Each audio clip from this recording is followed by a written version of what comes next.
Hello दोस्तों, मजेदार सा कड़म का अचार बनाएंगे जो सर्दियों में खाने में बहुत ही अच्छा लगता है। तो चलिए रेसिपी स्टार्ट करते हैं।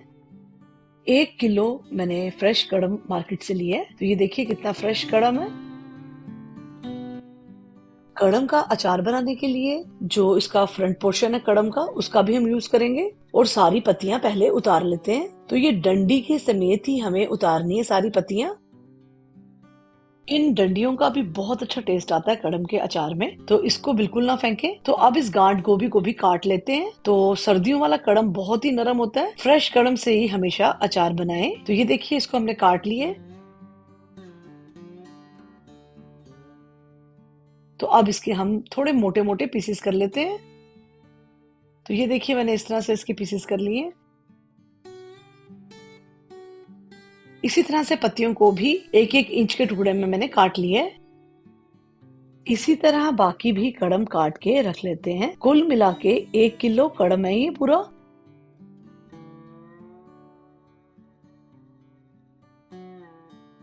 गांठ को भी को छिलते हुए अगर थोड़ा छिलका इस पे रह भी जाए तो वो उतारने की जरूरत नहीं है, क्योंकि इसका भी बड़ा अच्छा टेस्ट आता है। तो इसी तरह से इनके पीसेस कर लेते हैं।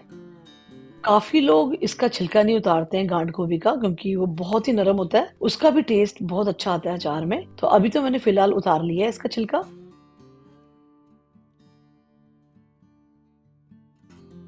मैंने थोड़े पीसेस बड़े ही रखे हैं, क्योंकि जब अचार बनता है तो थोड़ा श्रिंक भी होता है। तो इसी तरह से आप पत्तियों को भी काट लेते हैं। तो पत्तियों को हमने डंडी समेत ही काटना है, क्योंकि इस डंडी में बहुत टेस्ट होता है। और जब ये बनता है अचार, इसमें बड़ा अच्छा खट्टा खट्टा टेस्ट आ जाता है। तो ये आप जरूर डालें। तो 1-1 इंच के टुकड़े में मैंने सारी पत्तियां काट ली हैं।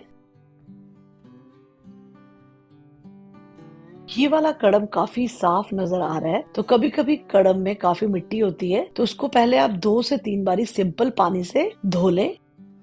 मैंने पहले ही खुले से बर्तन में पानी चढ़ाया हुआ था गैस पे। तो पानी में अच्छी तरह से उबाला आ चुका है। तो सारे कड़म को 1 से 2 मिनट के लिए ब्लांच कर लेते हैं और तुरंत ही इसको एक बर्तन में निकाल लेते हैं। इसको ज्यादा देर के लिए हमें पानी में नहीं रखना है, वरना ये पक जाएगा। तो कच्चा कच्चा इसको निकाल लेना है।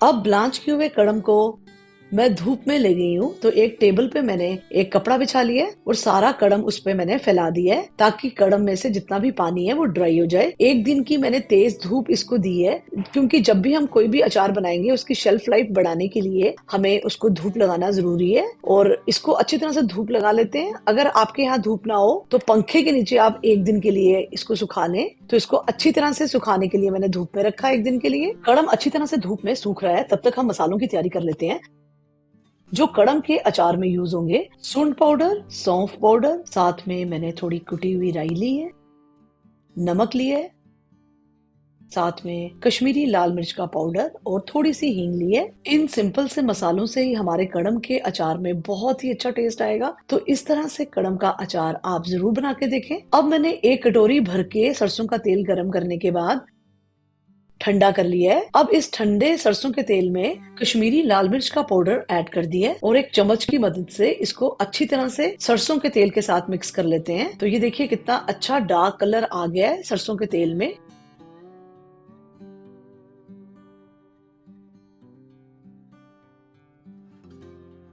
इससे अचार में भी बहुत ही अच्छा कलर आने वाला है। अब इसको साइड पे ढक के रख देते हैं। तब तक मैंने कड़म ले लिया है। 1 दिन की अच्छी तरह से धूप लगाने के बाद कड़म काफी अच्छी तरह से ड्राई हो गया है। तो ये देखिए कितना ड्राई हो चुका है। जितने पत्ते अच्छी तरह से ड्राई होंगे तो अचार की जो शेल्फ लाइफ है वो काफी बढ़ जाएगी। अब इस कड़म के अचार के लिए हमने जो मसाले तैयार करके रखे थे ड्राई वाले, वो इसमें डाल लेते हैं। तो सारे मसाले डालने के बाद जब हम इसमें नमक डालेंगे, वो पहले तो हम थोड़ा ही डालेंगे, मगर जब पूरा मसाला अच्छी तरह से मिक्स हो जाएगा कड़म के साथ, फिर से हम चेक कर लेंगे एंड में कि इसका नमक ठीक है या नहीं, क्योंकि अभी इसको पहले मिक्स करके देख लेते हैं।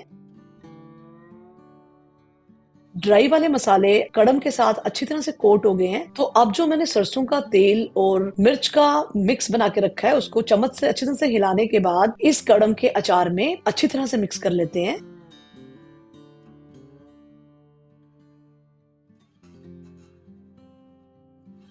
और हाथ हमारे बिल्कुल ड्राई होने चाहिए। हाथों की मदद से ही इसको हम अच्छी तरह से मिक्स करेंगे ताकि मसाला अच्छी तरह से कड़म के अचार के साथ रच जाए। तो इसको अच्छी तरह से मिक्स कर लेते हैं। तो ये देखिए कलर तो बहुत ही अच्छा है कड़म के अचार में। अभी इसको मिक्स करने के बाद ऐसे लग रहा है कि इसमें ऑयल काफी कम है, तो मैंने 1 कटोरी भर के सरसों का तेल मैंने फिर से गर्म करने के लिए चढ़ा दिया है। तो जैसे ये ठंडा होगा सरसों का तेल तो मैं इसमें मिक्स कर लेती हूँ। तो ये देखिए तेल ठंडा हो चुका है। कुल मिला के 2 कटोरी सरसों का तेल हमने इस अचार में डाला है। अचार में तेल की मात्रा भी सही होनी चाहिए क्योंकि तेल भी बहुत हेल्प करता है अचार की शेल्फ लाइफ बढ़ाने के लिए। तो ये देखिए कितना अच्छा कलर आ चुका है। इस कड़म के अचार में जो मैंने कश्मीरी लाल मिर्च का यूज किया है वो बिल्कुल भी तीखी नहीं है, तो उसका कलर ही तेज है। अब मैंने एक साफ शीशे का जार ले लिया है। तो इसमें अब हम सारा कड़म का जो अचार हमने बना के रख लिया हुआ है उसको अब हम भरेंगे। सारा अचार मैंने इस जार में डाल लिया है और इस अचार की जो शेल्फ लाइफ है वो 1 साल है, मगर ये 1 साल तक टिकेगा ही नहीं क्योंकि ये इतना टेस्टी बनता है। आप जरूर से ट्राई करके देखें। अब इस अचार को हमने भर लिया है इस जार में और अब इसको हम धूप लगाएंगे। तो चलिए इसको अब धूप में रख लेते हैं। तो अब मैंने इसको 2 दिन के लिए धूप में रख लेना है। तीसरे दिन तक ये अचार में खट्टापन भी अच्छा आ जाएगा। अगर आपको लगे कि खट्टापन कम है तो इसको 1 से 2 दिन और धूप लगाएं। नमक भी कम लगे तो थोड़ा सा नमक डाल इस जार को अच्छी तरह से शेक करें। तो इन सर्दियों में इस तरह से कड़म का अचार जरूर बना के देखें। अगर आपको ये वीडियो अच्छी लगे तो मेरे channel home chef to Italy को सब्सक्राइब करें, लाइक शेयर करना ना भूलें।